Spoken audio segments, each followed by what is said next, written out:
ভকতৰহিয়া মেৰি যাবতে নোৱাৰে হৰি বলগাই থৈছে নাম প্ৰেমৰ জৰিয়ৈ ৰামৰ পাদগী বতৰৈ জানা জহপশ্ৰৱণে হেন সাধন আমি দেখিলো নয়নে মনোৰম ভগৰুমে পগিলো হৰণ বাবে আমি মুখৰেলো ভগত সকলে গাৱে অগুণ নাম যত তাৰ মালা গাঁঠি তুমি অপিন্ধা হৃদয়ত পূজা নমস্কাৰ ধ্যান সমস্ত যে কৰি যশ কীৰ্তনত মাত্ৰ তুষ্ট অন্ত হৰি পূজা নমস্কাৰ কথা বতৰা এইবিলাকতকৈ আপুনি যদি পৰিয়ালটোৰ লগতে ঈশ্বৰ বিষয়ে যদি আপোনাৰ ক'ব পাৰে ভালকৈ শুদ্ধ কৰে তাৰহে তেওঁ বেছি সুস্থ আজি ল'বলৈ আহিছে বহুত দিনৰ মূৰত তাৰিখটো আজি নহয় দেই আমাৰ ৫ তাৰিখটো আজি নহয় ১ বছৰমান পাৰে নহয় আজি আহি গৈছে অভ্যাস কৰি আছিলোঁ মই তাৰপৰা আজি গৈছে যদি শ্ৰদ্ধা ভক্তি সহকাৰে ইয়াতে ভাগৱত পাঠ হোৱা নাই তেতিয়াহ'লে ইয়াৰ ফলাফল নাপায় নহয় কেনে শ্ৰদ্ধাই ঠিক এনেকুৱা কথা লগে লগে আকৌ আমাৰ সুবিধা কৰোঁ আমাৰ প্ৰতিটো দিনত যদি এটা এটা ভাল কথা জানি যাওঁ তেতিয়াহ'লে ৩৬৫ দিনে ১ বছৰ ৩৬৫ দিনত ৩৬৫টা ভাল কথা জানিলি সেইটো জানাৰ চেষ্টা কৰিছে নেকি সংসাৰ মানে কি নাজানো পৰীক্ষিত কি একদম পৰীক্ষিত মানে কোন কৈছে পৰীক্ষিত ভাগৱতৰ এটা প্ৰথম পদৰ পৰা শেষৰ পদলৈকে পৰীক্ষিতেহে শুনিছে ভাগৱতখন এনে বুলি কোনোবা আপোনাৰ মাজত আমাৰ প্ৰশ্ন হৈছে নেকি বেলেগ ৰাজাই কিয় নুশুনিলা পৰীক্ষিত শব্দ কিয় আহিল ভাগৱত এই শব্দটো সোমাইছে নেকি না আমি একদম চিঙি মুঙিয়ে হাত দিনৰ ভিতৰত খাব বুলি হাত দিলে সেইকাৰণে পৰীক্ষিতে শুনিলা এতিয়া পৰীক্ষিত খাওঁতে মৰিল নে নাখাওঁতে মৰিল মানি লৈছোঁ খাব হাত দিনৰ ভিতৰত মানি লৈছোঁ মই মানি লৈছোঁ এতিয়া মই প্ৰশ্ন কৰিছোঁ এইটোৱে আমাৰ প্ৰশ্নবিলাক তেনেকুৱা আপুনি যদি ভাগৱত শুনিছে তেতিয়াহ'লে পৰীক্ষিত চক্ষকে আহি খাওঁতে মৰিল নে নাখাওঁতে মৰিল বাৰে বাৰেতো অসুখ দিলে গৈছে খাইছে কিন্তু আজ্ঞা কৰি যে আহাৰ ৰাতি হ'ল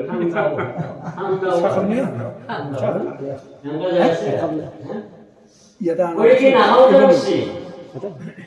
এই দাঁতৰ ইফালে আছে আপোনালোকৰ মন কৰা নাই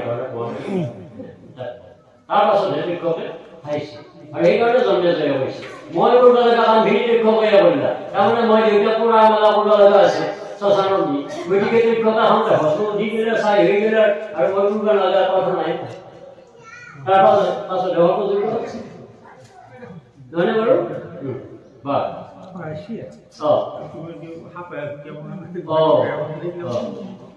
এনেলা মালা কথা বিভাগ যাবয়ন দৰি লবি তুই অধিক নকদায় কৰি গতিকে ভকত আৰু ভগৱন্ত এৰি নাই গতিকে ভকতৰ লগত ভগৱন্তৰ লগত যদি আমি আধাৰ দিন কৰি ল'ব পাৰোঁ তেতিয়াহ'লে আৰু আপোনাৰ চিন্তাই নাই ক'তোৱে চিন্তা নাই লণ্ডনত কৰি যাওক কোনো চিন্তা নাই কাৰণ তেওঁ নিজে কৈছে যে ভকতৰহিয়া মেৰি যাবতে নোৱাৰে হৰি বলগাই থৈছে নাম প্ৰেমৰ জৰিয়ৈ ৰামৰ কি ধুনীয়া ভকত খুবকে কোনোবাই মন্দিৰত গাব আছেনে ইফালে ইমান ধুনীয়া ভকত গাই থাকোঁতেও কিলাগুটি মাৰি হৰি নামৰ কিমান মোৰ পাবি এই সকলো গতিকে ইমান কম হ'ল ভগৱতী নহয় দেই যিনি লোক পাবে ৰমিলাকে পাময় দেৱৰায় নাম লৈ পুৰৰ ভৈলা ভয় জানো কৰা প্ৰভু ভকতৰ বৈঠবাত আমাৰো পৰিয়াবে পাপৰ বিঘাত এইবুলি দেৱতাসকলে লাটৰ বস্তি হে প্ৰভু আপোনাৰ সকলোবিলাক পাপ কৰা হ'ল গতিকে আমাৰ যদি কিবা পাপ দোষ আছে সকলোখিনি আপুনি আমাক নিষ্ঠাৰ কৰিব লাগে বুলি আহ্বান দিছে অনুৰোধ কৰিছে মানে তৃতীয় কোটি দেৱতা তাৰপিছত যদেব জীৱৰ মানে কোনো ভয় ধম হবাৰো বিচৰ তুমি কোনো ভয় ধম এতেকে পখিলা হবে তোমাৰ হৰণে অগতিৰ গতি প্ৰভু কৰিব চৰণে অগতি গতি দিব পৰা একমাত্ৰ তুমিয়ে আৰু পুৰুষৰ উত্তম হল তুমিয়ে কাৰণ কিয় পুৰুষ আৰু প্ৰকৃতি নিয়ন্ত্ৰণ কৰি আপুনি চলাই আছে কাৰণ আপুনিয়ে পুৰুষ আপুনিয়ে চলাইছি প্ৰকৃতিৰো ভাগটো লৈছে সেইকাৰণে আপুনি গৰ্ভৱতী সেইকাৰণে গৰ্ভৱতী এতিয়া আমাৰ আয়সকল গৰ্ভৱতী হ'লে পুৰুষসকল গৰ্ভৱতী হ'ব দেখি কথাটো আইসকল এটা পাত্ৰ আইসকল এটা পাত্ৰ আপুনি যিটো সামগ্ৰী আই গৰ্ভত থৈছে সেইটো সামগ্ৰী হৈছে তাতে থাকিল সত্য ৰজতম তাতে থাকিল জন্মৰ ৰহস্য দিনটোৰ ভিতৰত 4টা প্ৰহৰ ৰাতিৰ ভিতৰত 4টা প্ৰহৰ ভাইচাৰ লগত যদি সেই সামগ্ৰীখিনি সন্ধ্যা বেলা থৈছে তেতিয়াহ'লে অসুৰ হ'ব ভাগৱতৰ মূল্যও কাম নাই গান্ধীৰো কাম নাই দ্বিতীয় প্ৰহৰত যদি আকৌ সামগ্ৰীখিনি থৈছে তেতিয়াহ'লে এই হিৰণ্যকশিপুৰ নিচিনা হ'ব সাতাং সিদ্ধান্ত ভাগৱতে দিছে বেয়া পাই আমি লাভ নাই আকৌ সেইখিনি সামগ্ৰী যদি তৃতীয় প্ৰহৰত থৈছে ধ্ৰুৱৰ নিচিনা হ'ব সেইখিনি সামগ্ৰী যদি আকৌ 4 প্ৰহৰত থৈছে তেতিয়াহ'লে পলাৰৰ নিচিনা হ'ব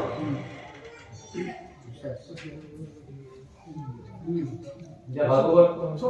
এইখিনি জানিবৰ কাৰণে দেখোন মানুহে নাই এইখিনি জানিব লগা মানুহ নহয়ে বহাই নাই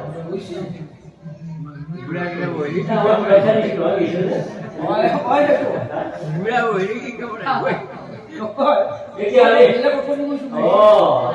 পকা ধানৰ ভাত দি লাভ নাই তোমাৰে কি কৰতে জীৱ আমি জগতকে পৰ্বত তুমি অন্তৰ্যামী প্ৰকৃতিটো বড় বড় মাতৰ ৰূপ দেৱ কৰিব কল্যাণ চৰণত দেৱ কল্যাণৰ কাৰণে যদি আমি চিন্তা কৰিব লগা হয় তেতিয়াহ'লে এনেকুৱা ছোৱালীখিনি আমি ধ্যান কৰিম এনেকুৱা জন্ম ৰহস্য যোগ কৰিব শিকিব লাগিব আমি এতিয়া আমি যিখন নন্দ পাৰি পঢ়ি আছো সেইখন নন্দ মতে যোগ কৰিলে কি হয় এটা এটা দুইহে হয় হয়নে এই ভাগৱতৰ যিখন নন্দ আছে সেইখনত যোগ কৰিলে এটা এটা এঘে হয় দুয়ে দুয়ে 4 হয় আমাৰ মতে কিন্তু তাতে দুয়ে দুয়ে হয় এটা এটা এক সেইকাৰণে কটো বুলি কৈছে কটো আকৌ আক্ষৰিক লিখি আছে ভাগৱতৰ আক্ষৰিকো আছে বিজ্ঞান আছে দৰ্শন আছে ব্যাকৰণ আছে সকলোবিলাক আছে সেইকাৰণে গোটেইখিনি কাভাৰ কৰিব লাগে পৰিপূৰ্ণ কৰিব লাগে কটো কেইটা লাভৰ এই আজকেইটা প্ৰথমতে 3টা এই 3টা লাভৰ কোন কোন আধ্যাত্মিক ভাৱে কৈছি ব্ৰহ্মা বিষ্ণু মহেশ মাজৰ কি পৃথিৱী আমি পৃথিৱী চাৰিওফালে ব্ৰহ্মা বিষ্ণু মহেশ হৈ আমি আগুৰি আছো কিন্তু কেনেকে হয় আগতে কিবা এটা আঘাতৰ দিগিৰ এটা এক দিছি এতিয়া গড়ে কি হল এইটো পৰহসাসি তিৰতময়হাৰ মনবমুঠিবে তামে নোৱাৰিলা যেনিবা চতুৰ হ'ব লাগিব তেতিয়া অহংকাৰকে কৰিব পৰা যাব সেইকাৰণে বেছি অতি ভক্তি স্বৰৰ লক্ষণ গোটেই ঘৰৰ কৰি হওক বাঢ়িব লাগিব হবলৈ হবলৈ কৰিব লাগিব জানি ল'ব মানে খং উঠিয়ে ক'লা নেকি কোনোবাই এবাৰ তেতিয়া আপুনি বুজি লৈ হ'বই ভাই আকৌ শুকুৰবাৰে যাম নহয় কি আমি ইমান এয়া শুকুৰবাৰে পাঠ আছে একচুৱেল বিক্ৰী লৈ শুই আছো মই নিদিওঁ নাই গতিকে চলে গলে গলে এনাম পূৰ্ণ কাম মহেশ্বৰ হৰিব নিৰন্তৰ আনবে মিছা তুমি হয়তো ভগৱন্ত বুজি পালো সকলৰ কাৰণে আজিও তেওঁলোকে কৈ আছে সকলো অহাৰ একমাত্ৰ তেওঁহে সঁচা তেওঁহে সঁচা আৰু কোনো ৰিক্স নাই এইটো দেহাৰ ৰাতিপুৱা হাৰি কাম কৰিও আমি ৰিক্স ল'ব নোৱাৰো সমান ৰাতি যেতিয়া নেকি 12 ঘণ্টা সময় ৰাতিটো হ'ব যদিহে 12 ঘণ্টা হয় তেতিয়াহ'লে সমান ৰাতিৰ পাছত এই শৰীৰটোৰে কি ডাঙৰ ডাঙৰ কৰি থকা শৰীৰটোৰে এটা নাকৰ বিন্ধা বৰ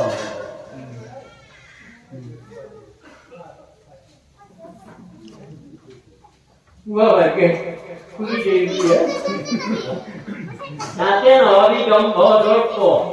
মই সেইকাৰণে গুৰুজনে কৈছে পৰীক্ষিত হে বাবা তুমি দক্ষতা খাব গম নাপা তুমি নাম পাব লাগিব নাম এতিয়া নাম বুলি ক'লে কি নাম এটা হ'ল হৰিৰ নাম এটা হ'ল মানুহৰ নাম এটা হ'ল চৰাৰ চাপৰ কৰি যেমনটো নাম ল'বা দিছি যে চৰাৰ পৰা নাম ল'ব তেতিয়া তুমি কি নাম ল'ব লাগে তুমি পাবি কি চৰাই গছ এটা ওখ গছত আমি উঠি আছো 6টা ধানি সেই গাছডালৰ এইডাল গাছৰ এইডাল গাছ এটা নদীৰ পাৰ নদী আছে এইডাল গাছত দুটা চৰাই থাকে এইডাল গাছৰ দুটাই ফল লাগে এইডাল গাছৰ এটা পাত এইডাল গাছ 7 দিন হাৰাতি দেখো এইডাল গাছৰ 7ডাল হিয়াৰ আকৌ এইডাল গাছৰ এই হিয়াৰকেইটা দুটা নিয়ে দুটাই আই গৰ্ভৰপৰা আৰু কুটিয়ে আছে গাছডাল বগৰব পৰিছে এতিয়া মূলক লগীয়া কোনটো নদী এই নামটো নদী এই নদীৰ পাৰত এই গাছডাল আছে তলত গাছডাল আৰু ইয়াতে চৰাই দুটা আছে চকু দুটা এই দুটা চৰাই এই গাছডাল 6টা ধানি এই ধানিকেইটাৰ নাম কি কি পাম লো মো মচুৰি এই গাছডাল দুটাই ফল লাগে এটা হুক এটা দুখ এই গাছডাল কেইদিন থাকো সোমবাৰ কৰি ইয়াৰ কেইডাল 8ডাল এই সোমবাৰ কৰি আৰু দুটা নিগেলিয়ে অহৰহ কুটি আছে গাছডাল বগৰ বাহাতৰ বৰ ইচ্ছা আৰু কুটি আছে এই দুটা নিগেলিৰ নাম কি এটা শুক্লপক্ষ এটা কৃষ্ণপক্ষ এই শুক্লপক্ষ গৈছি এই কৃষ্ণপক্ষ আহিছি এটা আহোঁতে যাওঁতে কিয় নহওক আছাৰ আমাৰ ঘূৰি কৰিব পাৰে এইকেইটা ধৰি না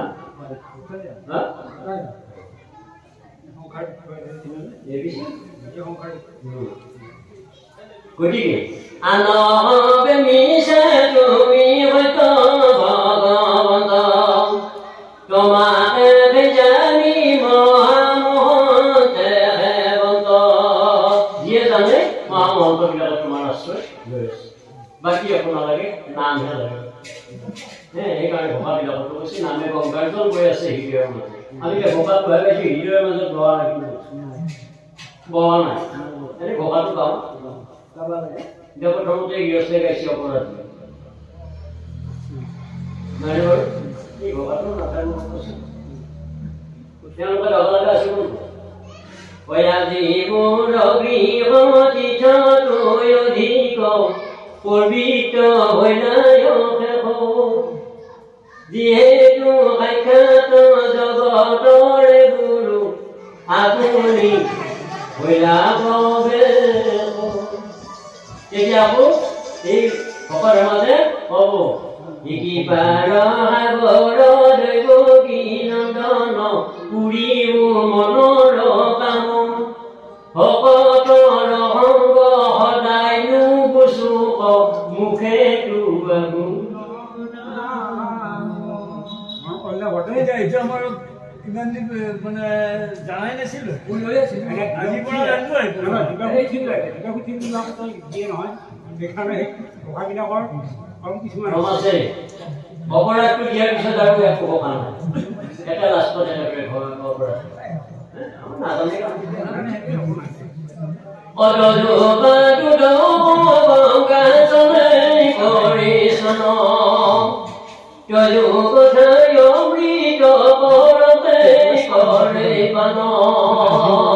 আমি কিন্তু তাই যাই জগন্নাথ আমি ভৈৰৱীত হানিলা হ'বলৈ কিংকৰ ততবিত। আপোনাৰ কৈছে আমাৰ যিবিলাক নেকি কাম আছে সকলোবিলাক আপুনি কৰা হ'ল, গতিকে এতিয়া আমাৰ আৰু তাত ক'বলগীয়া নাই। কিন্তু কথা কি আমাৰ লগৰ কাৰণে আপুনি